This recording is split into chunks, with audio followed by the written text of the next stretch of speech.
चलिए स्टार्ट करते हैं। हम लोग फिर से एमसीक्यू सीरीज में ये दूसरा एमसीक्यू का पार्ट लेकर के आ रहे हैं। पहला एमसीक्यू जो था वो हम लोग ऑलरेडी गवर्नमेंट बजट का कर चुके हैं पिछला क्लास में। आज वही एमसीक्यू सीरीज में वही गवर्नमेंट बजट टॉपिक का एक एमसीक्यू का क्वेश्चन का सीरीज लेकर के आ रहे हैं। काफी इंपॉर्टेंट सिलेक्टेड क्वेश्चन को लेकर के ये बनाया गया है, इसीलिए आप लोगों के लिए काफी इंपॉर्टेंट रहेगा।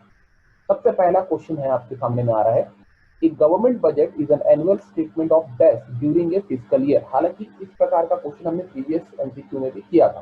क्या था sir? A government budget is an annual statement of debt during a fiscal year। चार ऑप्शन है, estimate receipts and expenditure, option number 2 actual receipts and expenditure, option number 3 revenue receipts and expenditure, option number 4 receipt capital receipts and expenditure। ABCD।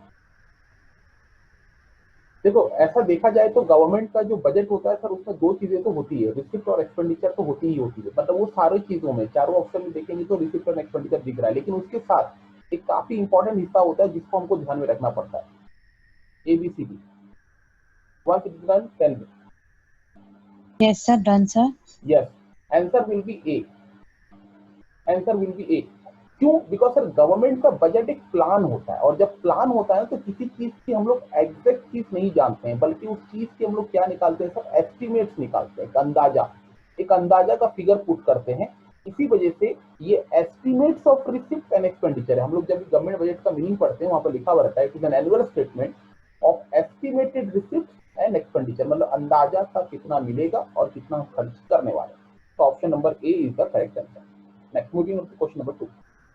Which one of the following is not the objective of government budget? अब यहाँ पर ध्यान देना है कि question में not बोला, ये बहुत जरूरी है। बच्चे यहीं पर ही गलती कर देते हैं, कभी कभी नॉट को छोड़ देते हैं। सवाल क्या बोलता है? Which one of the following is not an objective of government budget? तो इस सवाल का जवाब निकालने का दो तरीका, या तो आप ऐसा कीजिए जो जो गवर्नमेंट बजट के ऑब्जेक्टिव है उसको अलग कर दीजिए, जो बचेगा वो आपका आंसर है, या जो आपको डायरेक्टली दिख रहा है कि गवर्नमेंट बजट का ऑब्जेक्टिव नहीं है उसको आप वहां पर टिक कर दीजिए। ABCD चार ऑप्शन आपके सामने नजर आ रहा है। Reduction of poverty and unemployment, reallocation of resources, economic growth and maintaining law and order. ABCD।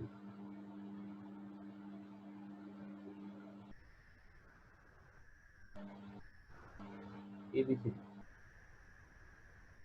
थोड़ा सा इसको अगर अपन एनालिसिस कर लें तो बेटा देखिए, reduction of poverty and unemployment ये तो होता ही होता है, डेफिनेटली ये चीज हमारे इसमें आता है, मतलब ये गवर्नमेंट का बजट का पार्ट है। तो हमको नॉट निकालने बोला, मतलब हम लोगों को यहाँ पर इसको देखना नहीं। उसके अलावा सर रीएलोकेशन ऑफ रिसोर्सेज, हाँ सर ये तो बाय जस्ट बिट नंबर 1 में हम लोग ने पढ़ा था, मतलब ये गवर्नमेंट का बजट है लेकिन हमको नॉट निकालना है बोल करके ये यहाँ का पॉइंट नहीं हो सकता। Economic growth is also one of the point. लेकिन सर जो पॉइंट हमने कहीं भी नहीं पढ़ा है वो है sir maintaining law and order. Maintaining law and order government की रिस्पॉन्सिबिलिटी है, ये गवर्नमेंट का बजट का पार्ट नहीं। यहाँ मॉनेटरी एक्सप्रेशन की बात नहीं होगी। Maintaining of law and order is a separate concept that is coming under the government, that's why this is not the part of government budget. समझ में आया? Answer will be maintaining law and order. इस question का answer होगा maintaining law and order. Done बेटा, आगे बढ़े। Question number 3। Question number 3 सभी लोग करते रहेंगे बेटा, उसका जो जवाब होगा एट द एंड में पूछूंगा कि किसका कितना हुआ। Direct taxes are dash. Direct taxes are dash. Direct taxes क्या है? Option number 1 imposed on every member of the society, option number 2 helpful in the reducing inequalities of income, option number 3 inflationary in nature, option number 4 helpful in reducing consumption of harmful commodities। Direct tax की बात की बेटा, direct tax की बात की, direct tax की बात की। ABCD। डन बेटा, ABCD। अब इस चीज को थोड़ा सा एनालिसिस करते हैं बेटा। देखो डायरेक्ट टैक्स सबसे पहली बात क्या ऑप्शन नंबर ए के साथ जुड़ा हुआ है? देखते हैं। Impose on every member of the society, नहीं सर, नहीं सर। ये वाला जो पार्ट है every member of the society वाला जो पार्ट है बेटा, ये इनडायरेक्ट टैक्स का पार्ट है। इनडायरेक्ट टैक्स ऐसा टैक्स होता है जो सभी को देना पड़ता है, मतलब ये किसी के मतलब चेहरा देख करके नहीं देता। ये इनडायरेक्ट टैक्स जो होता है सबके लिए होता है। लेकिन सर जो डायरेक्ट टैक्स होता है ना, जो डायरेक्ट टैक्स होता है वो सर हमेशा सिर्फ उसी बंदे को पे करना होता है जिसके पास में इनकम अर्न हो रहा है, यानी जिसका इनकम का लिमिट एक लिमिट से ज्यादा है, उस लिमिट वाले ज्यादा वाले पर्सन को ही सिर्फ इनकम देना पड़ता है। इसीलिए एवरी मेंबर तो नहीं, कुछ सिलेक्टेड मेंबर जिनके पास में इनकम ज्यादा स्पेसिफिकली मेंशन किया जाता है। इसका मतलब डायरेक्ट टैक्स तो बिट नंबर 1 नहीं हो सकता, ए नहीं हो सकता। दूसरा sir, inflationary in nature, inflationary in nature के साथ इसका कोई रिलेशन नहीं है सर, टैक्स का कोई रिलेशन नहीं है। दूसरा sir, helpful in reducing consumption of harmful commodities, नहीं सर ये भी नहीं है सर, ये तो गुड्स एंड सर्विसेज से रिलेटेड हो गया सर, तो अल्टीमेटली ये भी आंसर नहीं होगा। कमोडिटीज के रिलेटेड तो हमारा कभी भी डायरेक्ट टैक्स होता नहीं है सर, ये तो इनकम के ऊपर में होता है।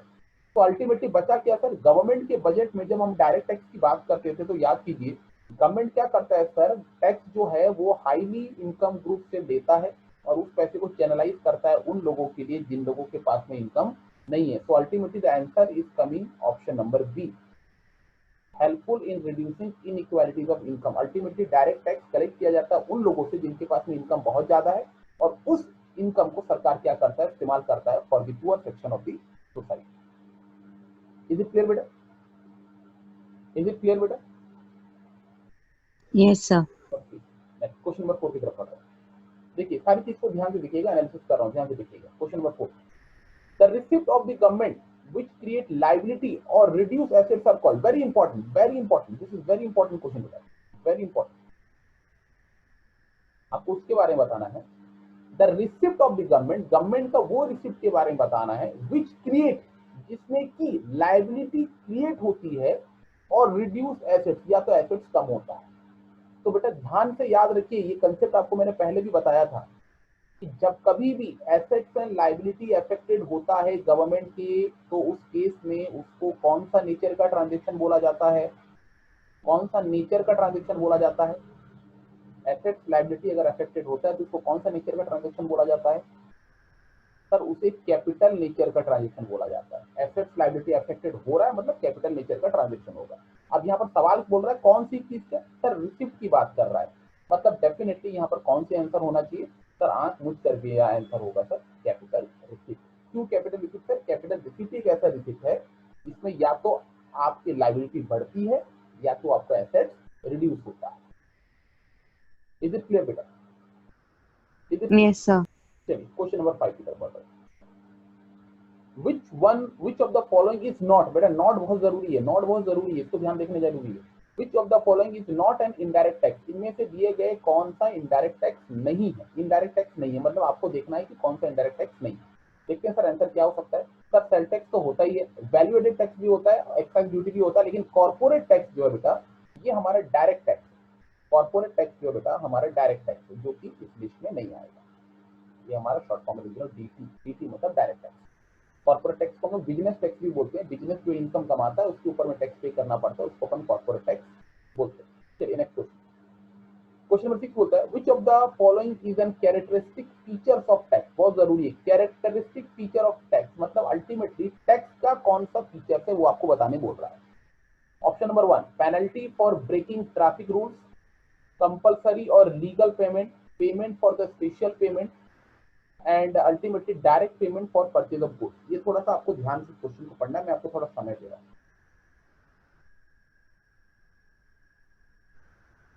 ध्यान से पढ़िएगा क्वेश्चन। सबसे इंपॉर्टेंट फीचर्स है, फीचर्स का मतलब खासियत, टैक्स का खासियत क्या ये समझना जरूरी है। टैक्स का खासियत क्या वो समझना जरूरी है। देखिए भैया टैक्स जो है जिसके ऊपर में लग गया मतलब उसको लीगली कंपल्सरीली पे करना पड़ेगा। ये कोई ऑप्शनल नहीं है कि भैया तुमको पे करना है या नहीं करना है, नहीं ऐसा नहीं है, ऑप्शनल नहीं है, ये कंपल्सरी है, ये लीगली बाइंडेड है। जो बंदा के ऊपर में टैक्स बनता है उसको टैक्स तो पे करना ही पड़ेगा। तो tax is a compulsion payment that need to be paid by every person जिसके ऊपर में टैक्स बनता है। तो the answer will be compulsory और लीगल पेमेंट। बात समझ में आया? बात समझ में आया? वैसे penalty for breaking traffic rule sir ये तो हमारा पेनल्टी हो गया, ये टैक्स नहीं, ये पेनल्टी है। पेनल्टी अलग होता है, टैक्स अलग होता है। आपको याद होगा पेनल्टी एक नॉन टैक्स रेवेन्यू है सरकार का। क्या है? Non tax revenue. तो अल्टीमेटली ये पेनल्टी नाम का वर्ड जो यहाँ लग गया इस वजह से ये टैक्स तो नहीं हो सकता। दूसरा पर स्पेशल पेमेंट अगर किसी चीज का हो रहा है सर, स्पेशल पेमेंट जैसा कि हम लोग खासकर स्पेशल असेसमेंट की बात करते हैं, जब भी सरकार के द्वारा बनाया गया कोई प्रोजेक्ट की वजह से किसी भी प्रॉपर्टी का अगर वैल्यू बढ़ जाता है तो उसका जो पेमेंट एक्स्ट्रा बनता है सरकार को मिलता है, उसको स्पेशल असेसमेंट के द्वारा मिला गया पेमेंट बोलते हैं। तो डेफिनेटली वो भी नॉन टैक्स रेवेन्यू में चले गया, मतलब वो टैक्स तो है ही नहीं। और direct payment of purchase of goods में भी सर अल्टीमेटली पेमेंट की बात की जा रही है, तो सर अल्टीमेटली यहाँ पर टैक्स की बात तो है, लेकिन सर हम लोगों को बोल रहा है सर कौन सा टैक्स का मेन फीचर होता है। तो फीचर सबसे इंपॉर्टेंट होता है ये कि सर जो भी टैक्स बनता है, जिसको बनता है वो कंपलसरी पे करना पड़ता है। चलिए तो क्वेश्चन नंबर 7 की तरफ अपन बढ़ रहे हैं। क्वेश्चन नंबर 7 क्या बोलता है? सर 6 का जो बी वाला आंसर हुआ है सर, उसको एक बार एक एग्जांपल देके समझा दीजिए ना। अच्छा, जैसे लीगल पेमेंट देखो, टैक्स क्या है? सबसे पहली बात तो टैक्स एक हमारा कंपलसरी पेमेंट अमाउंट है। पहली बात, टैक्स पे करने के लिए सरकार आपको ये नहीं बोलता है कि बेटा तुम मुझे टैक्स पे करो, तुम अगर मुझे टैक्स पे करोगे तो मैं तुम्हारा टैक्स का पैसा को ये मान रहा हूं कि तुम्हारा दिया गया पैसा मेरे सर पे कर जाए। क्या ऐसा होता है क्या? क्या सरकार बोलता है कि तुम अगर मुझे टैक्स पे करोगे तो मैं तुम्हारे लिए काम करूंगा ही करूंगा? ऐसा कहीं रिटर्न में देता है? नहीं सर, वो जो पैसा आपसे ले रहा है वो आप पे खर्च करेगा, इसकी कोई गारंटी नहीं है, इसकी कोई गारंटी नहीं है। हाँ, ये अंडरस्टूड माना जा सकता है कि लिया गया टैक्स का पैसा सरकार देश की भलाई के लिए इस्तेमाल करेगा, ये अंडरस्टूड है। लेकिन कहीं भी ये रिटर्न नहीं लिखा गया है कि भैया तुमसे मैंने टैक्स का पैसा लिया तो तुम्हारे घर भलाई के लिए मैं इसको इस्तेमाल करूंगा। पहली बात। दूसरी बात, सर अगर आप पैसा किसी को दे रहे हो तो वो किसी को उधार नहीं दे रहे हो, सरकार को दिया गया टैक्स का पैसा सरकार का हक है, सरकार इसके लिए आपसे उधार नहीं मांगा। तो दैट इज इंपॉर्टेंट कि कंपलसरी लीगल पेमेंट है, मतलब ये कोई बोझ नहीं है सरकार के लिए कि ये पैसे को आपको रिटर्न करें। पहली बात। दूसरी बात क्या कि जिसका टैक्स बनता है ये ऑप्शनल नहीं है। ऑप्शनल नहीं है मतलब ये कि उसको टैक्स पे करने में ऑप्शन नहीं मिल रहा, भैया तुम पे भी कर सकते हो, नहीं भी पे कर सकते हो, ऐसा ऑप्शन नहीं है। यू हैव टू पे, यू हैव टू पे, you don't have any other option, तो यू हैव टू पे, that's what is compulsory. Clear है? लीगली टैक्स पे करना जरूरी है हर वो बंदा को जिसके ऊपर में टैक्स बनता है। क्लियर है? Yes sir. चलिए नेक्स्ट क्वेश्चन, क्वेश्चन नंबर 7 की तरफ बढ़ रहे हैं। क्वेश्चन नंबर 7 थोड़ा इजी वाला क्वेश्चन लीजिए। Fiscal deficit minus interest payment, this is the formula of sir primary primary deficit. Deficit. Primary deficit very important easy question था, हालांकि फार्मूला मैंने बोला था तीनों का याद रखना, ये यहाँ पर आपको याद रखना। Next question, borrowings are equivalent to, borrowings another important question. ये क्वेश्चन मैंने प्रीवियसली भी करवाया था और मैंने बोला था बेटा ये इंपॉर्टेंट क्वेश्चन है। क्यों इंपॉर्टेंट क्वेश्चन है? क्योंकि सर इसके रिलेटेड क्वेश्चन काफी बार बच्चे को कंफ्यूज करता है। बोरोइंग किसके साथ इक्विवेलेंट होता है? तो मैंने आपको बताया था, फिर भी एक बार बता दे रहा हूँ सर, जितना सरकार का गवर्नमेंट के बजट में डेफिसिट होता है उतना ही सरकार बोरो करता है, ना ही उससे 1 रुपया ज्यादा ना ही उससे 1 रुपया कम। तो अल्टीमेटली सरकार का जो बजट में डेफिसिट होता है सर, उस टोटल डेफिसिट को हम लोग क्या बोलते हैं? फिस्कल। तो the answer will be fiscal deficit. Clear है? तो बोरोइंग के amount always equal to fiscal deficit होता है। चलिए next question, question number 9, what is repayment of loan? 4 option है। रीपेमेंट ऑफ लोन को आप किस कैटेगरी में रखेंगे? Capital receipt, revenue receipt, capital expenditure या रेवेन्यू एक्सपेंडिचर? चलिए इसमें थोड़ा दिमाग लगाते हैं। रीपेमेंट ऑफ लोन, लोन हमने लाया था, अब वो लोन हम लोग क्या कर रहे हैं सर? रीपे कर दे रहे हैं। अच्छा, पहली बात, रीपे कर रहे हैं मतलब अल्टीमेटली पे ही तो कर रहे हैं ना। और अगर अपन पे कर रहे हैं इसका मतलब ये कि सर ये हमारे लिए एक प्रकार का क्या है? एक्सपेंडिचर है। पहली बात तो ये समझ में आ गया कि ये एक एक्सपेंडिचर है। तो अगर एक्सपेंडिचर है मतलब सर ये रिसिप्ट वाला पोर्शन तो ऐसे ही कट जाता है, इसको तो देखने का नहीं है, इसको तो देखने का नहीं है। वो क्या है क्या नहीं उसका मतलब नहीं, रिसिप्ट तो है ही नहीं, तो रिसिप्ट कट गया। अब बचा एक्सपेंडिचर, अब एक्सपेंडिचर को देखना है क्या एक्सपेंडिचर में क्या होगा इसका जवाब। दूसरा क्या बोलता है sir? Repayment of loan. Sir अगर मैंने लोन को रीपे कर दिया इसका मतलब क्या होगा सर? इसका मतलब जो मेरे सर पे कर्जा था, लाइबिलिटी का जो मेरा सर पे कर्जा था वो क्या हो गया सर? कम हो गया, यानी लाइबिलिटी रिड्यूस हो गई। लाइबिलिटी मेरी क्या हो गई सर? रिड्यूस हो गई। जो मेरे सर पे कर्जा चढ़ा हुआ था कि भैया मैंने किसी से लोन लाया है, लाइबिलिटी मेरा कम हो गया, इसका मतलब लाइबिलिटी अफेक्टेड हुआ। और कंडीशन यही बोलता है कि सर एसेट्स एंड लाइबिलिटी अगर अफेक्टेड होता है, यस, एसेट्स एंड लाइबिलिटी अगर अफेक्टेड होता है तो हम लोग उसको क्या बोलते हैं बेटा? कैपिटल एक्सपेंडिचर एक्सपेंडिचर बोलते हैं। अब यहाँ पर एक्सपेंडिचर की बात हो रही थी तो इसका मतलब आंसर होगा कैपिटल एक्सपेंडिचर। यस बेटा, I am waiting for your response. बोलिए, आप क्यों बेटा जी पूछिए, कुछ पूछना चाह रहे थे?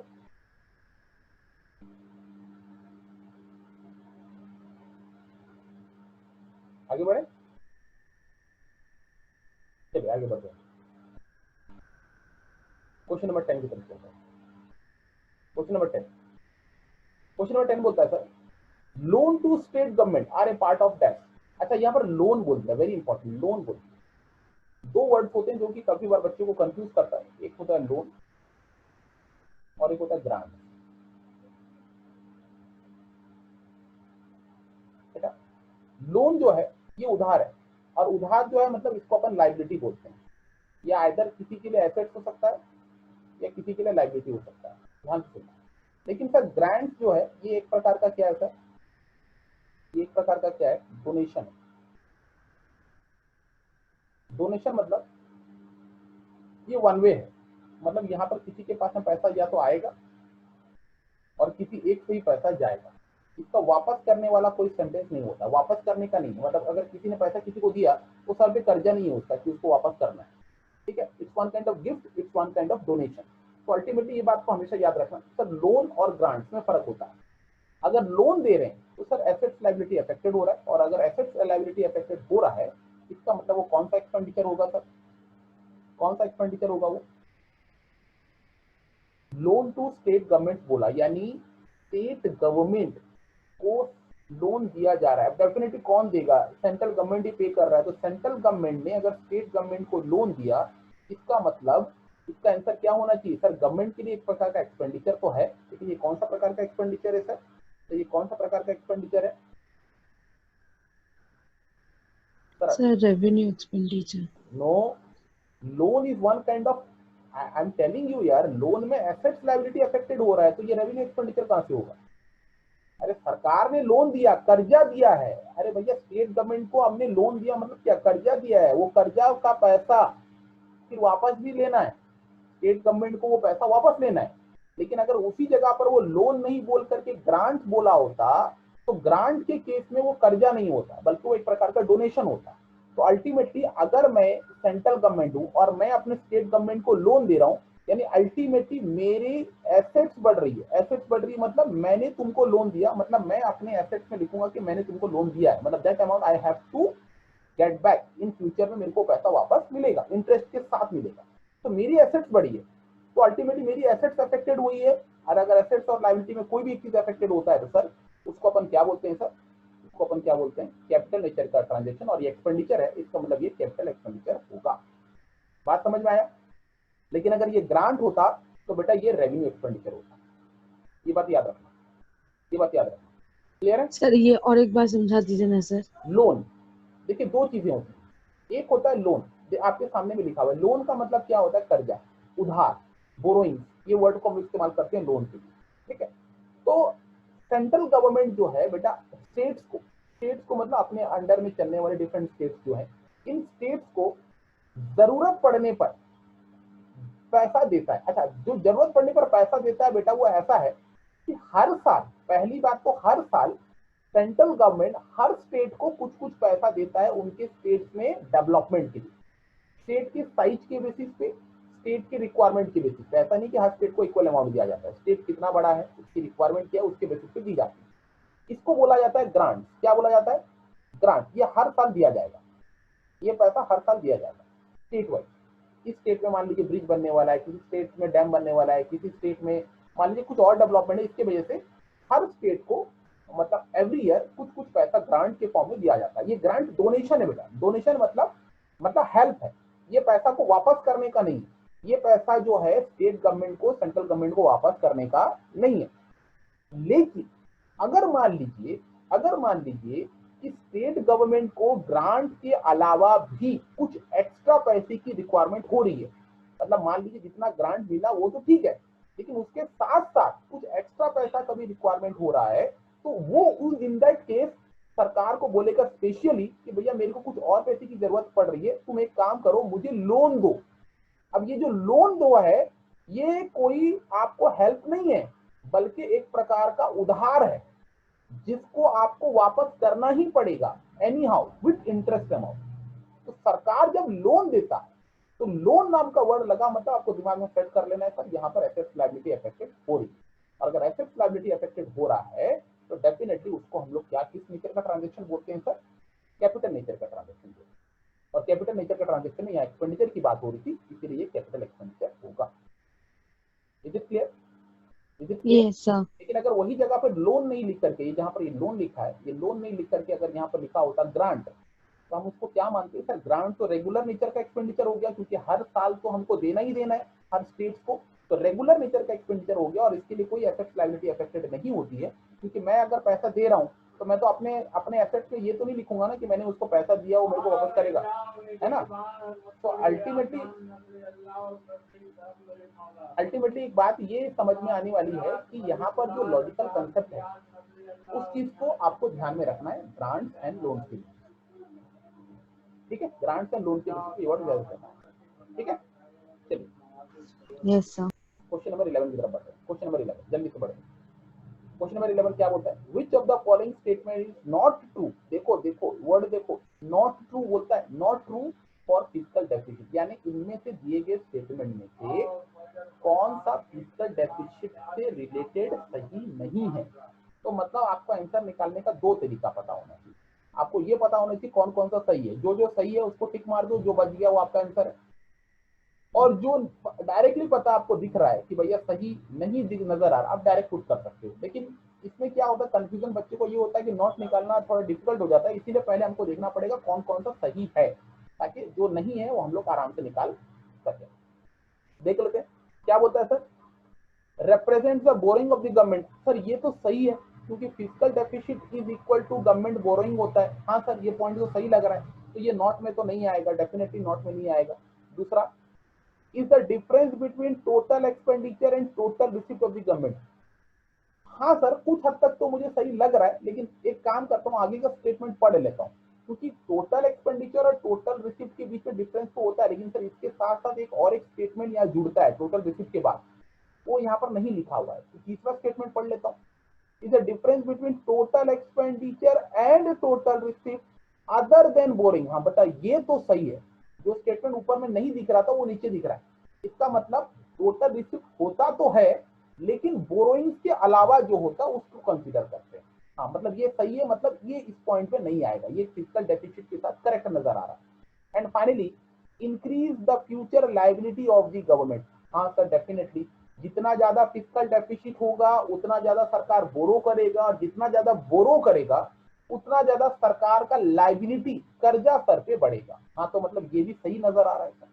तो अल्टीमेटली अगर देखा जाए option A, option C, option D ये फिजिकल डेफिसिट के साथ ट्रू है, मतलब करेक्ट है। सिर्फ ऑप्शन नंबर बी ही ऐसा है जो कि मुझे करेक्ट पूरी तरीके से नजर नहीं आ रहा है। क्यों करेक्ट पूरी तरीके से नजर नहीं आ रहा है, बिकॉज इसमें छोटा सा एक सेंटेंस मिसिंग है, क्या, अदर देन बोरोइंग, ये वाला वर्ड अगर ये ऊपर में लिखा होता, ये ऊपर में लिखा होता तो शायद ये सेंटेंस कंप्लीट माना जाता, लेकिन क्योंकि वो सेंटेंस वहां पर नहीं लिखा हुआ है कंप्लीट, दैट्स व्हाई ये रॉन्ग है। और अगर रॉन्ग है मतलब यही चीज को तो हमको फाइंड आउट करना था। तो अल्टीमेटली फिजिकल डेफिसिट जो है is the difference between total expenditure and total receipt other than boring, ये करेक्ट है, लेकिन अदर देन बोरिंग अगर नहीं लिखा है मतलब ये रॉन्ग है। इज इट क्लियर बेटा? क्वेश्चन नंबर 11 का होगा बी। नेक्स्ट क्वेश्चन नंबर 12 की तरफ चल रहे हैं। क्वेश्चन नंबर 12 क्या बोलता है sir, revenue deficit is equal to dash, revenue deficit is equal to dash, ये इजी इजी क्वेश्चन हो गया। Revenue deficit is equal to dash, बताइए कौन बताना चाहता है। Revenue expenditure minus revenue receipts. Revenue expenditure, option C. Option D, very good, excellent, ये तो इजी क्वेश्चन है। चलिए अब थोड़ा सा क्वेश्चन नंबर 13 पे आते हैं, थोड़ा सा टेक्निकल क्वेश्चन है, देखते हैं कौन कर सकता है। क्वेश्चन नंबर 13 खुद पढ़िए और करिए, मैं खाली पढ़ देता हूँ क्वेश्चन। क्वेश्चन बोलता है एक गवर्नमेंट एक्सपेंडिचर बजट, गवर्नमेंट का एक बजट है जो शो कर रहा है प्राइमरी डेफिसिट, प्राइमरी डेफिसिट बोल रहा है कितना, 4400 करोड़ प्राइमरी डेफिसिट का एक अमाउंट दे दिया है। And the government expenditure on the interest payment, interest payment का दे दिया सर 400 करोड़। अब आपको बोलता है सर फिजिकल डेफिसिट कितना, वो निकालिए, ए बी सी, ये कुछ निकालिए, इसका जवाब निकालने से पहले आपको ये पता होना चाहिए कि आखिर इसमें रिलेशन क्या है। सर हमको पता है sir primary deficit, short form में लिख रहा हूँ, पीडी मतलब primary deficit is equals to, हमको पता है सर फिजिकल डेफिसिट यानी एफडी माइनस क्या होता है सर इंटरेस्ट पेमेंट, ये फॉर्मूला है। अब लॉजिकल बात यहाँ पर ये है कि कौन कौन सा चीजें गिवन है। देखो हमको प्राइमरी डेफिसिट दिया गया कितना 4400 और इंटरेस्ट पेमेंट दे दिया कितना सर 400 और आपको निकालने बोला है क्या सर फिजिकल डेफिसिट। तो भैया ये यहाँ पर माइनस हो करके ये इधर चला जाएगा तो क्या हो जाएगा प्लस हो जाएगा, और प्लस हो जाएगा तो आंसर कितना हो जाएगा सर 4800। तो आंसर विल बी 4800। हमारा करेक्ट आंसर कितना है 4800। क्लियर है बेटा। ऐसे न्यूमेरिकल क्वेश्चंस भी दे रहे हैं आपको, मैंने जानबूझ करके ऐसे क्वेश्चन यहाँ पर रखा है कि पीछे रीजन है कि आपके दिमाग में सेट हो जाएगी भैया क्वेश्चन किस प्रकार से बन रहा है। क्लियर है बेटा, क्लियर है। चलिए क्वेश्चन नंबर 14 की तरफ चलते हैं। क्वेश्चन नंबर 14 क्या बोलता है सर, क्वेश्चन नंबर 14 होता है what will be the effect of A deficit budget on aggregate demand. This is very important बेटा, वेरी इंपॉर्टेंट। देखते हैं इसका आंसर कौन कर सकता है। गवर्नमेंट के बजट में अगर डेफिसिट हो रहा है तो इसका एग्रीगेट डिमांड पे क्या असर पड़ेगा।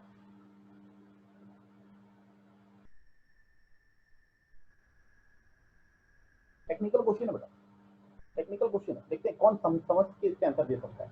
एबीसी देखिए आंसर तो मैंने आपको दे दिया पहले से, ऐसा नहीं कि आंसर देख के बोल देने का, इसका मतलब समझने का भी है क्यों हुआ, इसके आंसर क्यों ऐसा हुआ ये आपको पता होना चाहिए। बता दूं आंसर, बता दूं इसका मतलब टेक्निक बता दूं कैसे आंसर निकला इसका। देखिए सर बजट में अगर डेफिसिट हुआ है मतलब हम लोग क्या करेंगे सर, हम लोग क्या करेंगे लोन लेंगे, बोरोइंग करेंगे। Very good. और अगर बोरोइंग हुआ मतलब बोरोइंग की वजह से क्या होगा सर, इकोनॉमी में ज्यादा पैसा आएगा कि एक्स्ट्रा पैसा आएगा कि नहीं, जितना रिक्वायरमेंट है उससे ज्यादा का पैसा आएगा कि नहीं। तो बोलेंगे हाँ मतलब एक्स्ट्रा मनी सप्लाई होगा,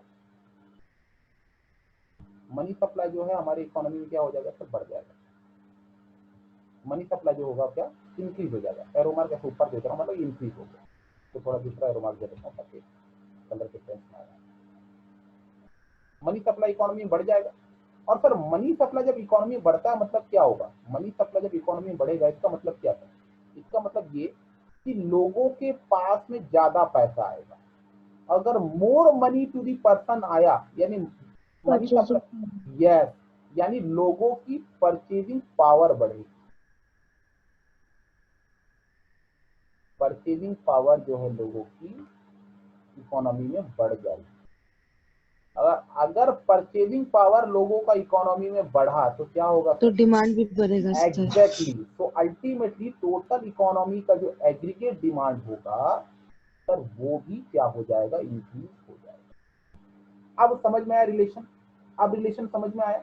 सर गवर्नमेंट का जितना ज्यादा डेफिसिट होगा बजट में उतना ज्यादा सरकार ज्यादा मनी फ्लो करवाएगा इकोनॉमी में, जितना ज्यादा मनी फ्लो इकोनॉमी में होगा उतना ज्यादा लोगों के पास में परचेजिंग पावर बढ़ेगा, और जितना ज्यादा लोगों की परचेजिंग पावर बढ़ेगा उतना ज्यादा इकोनॉमी की एग्रीगेट डिमांड इंक्रीज होगी। तो ultimately deficit budget always leads to death, always leads to aggregate demand increase. Clear है बेटा, ये बात समझ में आ गई कैसे समझ में आया। ज्यादा बोरोइंग मतलब एक्स्ट्रा पैसा इकोनॉमी में आएगा, एक्स्ट्रा पैसा इकोनॉमी में आएगा मतलब ज्यादा मनी सप्लाई हुआ, ज्यादा मनी सप्लाई मतलब that will leads to increase in purchasing power and that will leads to increase in aggregate demand. चलिए क्वेश्चन नंबर 15 की तरफ बढ़ते हैं। टेक्निकल क्वेश्चन से बेटा मैंने सारे टेक्निकल क्वेश्चंस लेकर के आया, इस एमसीक्यू में सारा टेक्निकल रखा हूं, दिमाग में रखने का है। इजी हमेशा मिलेगा सर जरूरी नहीं है सर, कुछ टेक्निकल क्वेश्चंस मिलेंगे और हमको हर चीजों के लिए तैयार रहना पड़ेगा। चलिए क्वेश्चन नंबर 15 बोलता है आइडेंटिफाई द करेक्ट स्टेटमेंट, इनमें से दिए गए कौन सा स्टेटमेंट करेक्ट है। जल्दी से पढ़ के इसको आंसर बताएंगे ABCD. Person direct sir, indirect taxes are imposed on production sale of goods and services. हाँ सर बिल्कुल सही लग रहा है मेरे को, स्टेटमेंट नंबर 1 तो बिल्कुल सही लग रहा है, गुड्स एंड सर्विसेज के ऊपर में ही टैक्स लगता है इनडायरेक्ट टैक्स, तो मुझे पता है। बाकी देख लेते हैं सर कुछ और भी करेक्ट है क्या, देख लेते हैं। Sir government budget is annual statement of actual receipt, नहीं सर एक्चुअल बोल दिया तो ये गलत हो गया, क्योंकि हमको अल्टीमेटली क्या याद रखना है सर, एस्टिमेटेड याद रखना है, तो ये भाई ये तो गलत हो गया। फिर क्या बोलता है sir, revenue deficit is related to only revenue expenditure. No no no no, इसमें तो दोनों आता है सर, दोनों आता है, रेवेन्यू रिसीव्ड भी आता है, रेवेन्यू एक्सपेंडिचर भी आता है। हाँ सर, तो फिर खाली रेवेन्यू एक्सपेंडिचर बोल दिया मतलब ये तो गलत है। फिर क्या बोलता है sir, primary deficit shows total borrowings required of the government. Primary deficit, no no no, ये तो प्राइमरी डेफिसिट नहीं होता है। क्या होता है, क्या होता है, total physical. Borrowings physical deficit को दिखाता है, मतलब ये भी रॉन्ग हो गया। मतलब अल्टीमेटली आंसर जो है हमारा एक नंबर ही होगा। चलिए नेक्स्ट क्वेश्चन। ऐसा पढ़ के बेटा एनालिसिस करना है, जैसे मैं एनालिसिस कर रहा हूँ, एक एक वर्ड में सारा आंसर वही कर रहा है। देखो एक वर्ड ही गलत है तो मतलब पूरा सेंटेंस गलत हो गया। आपको यही चीज एमसीक्यू में देखना होता है बेटा, एमसीक्यू में यही चीज देखना होता है, ठीक है ना। चलिए नेक्स्ट क्वेश्चन, क्वेश्चन नंबर 16 क्या बोलता है, the government budget has a revenue deficit. मान लीजिए गवर्नमेंट का बजट में रेवेन्यू डेफिसिट है, इसका मतलब क्या होगा, इसका मतलब क्या होगा।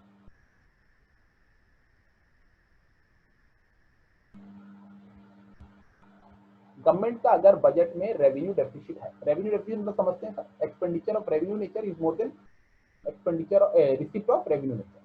अब यहाँ पर बोलता है कि इस चीज को मतलब इस डेफिसिट को पूरा करने के लिए, डेफिसिट को मैनेज करने के लिए हमको क्या करना पड़ेगा, हमको क्या करना पड़ेगा। देखते हैं सर क्या क्या ऑप्शन दिया है सर। सबसे पहली बात तो सर बोरोइंग, सर बोरोइंग तो डेफिनेटली करना पड़ेगा, क्योंकि जितना ज्यादा कमी होता है हम लोग उतना बोरो तो करते ही करते हैं। तो फिलहाल बोरो को एक बार थोड़ा सा दिमाग में रखते हैं, बाकी का आगे का डिस्कशन बाद में करें। डिसइन्वेस्टमेंट, सर डिसइन्वेस्टमेंट करने से क्या होता है सर, डिसइन्वेस्टमेंट करने से हमारा जो जगह पे पैसा लगा हुआ होता है वो पैसा से हम लोग क्या करते हैं, पैसा वापस करते हैं। अच्छा, रेवेन्यू डेफिसिट का हम लोग दो लॉजिक समझिए।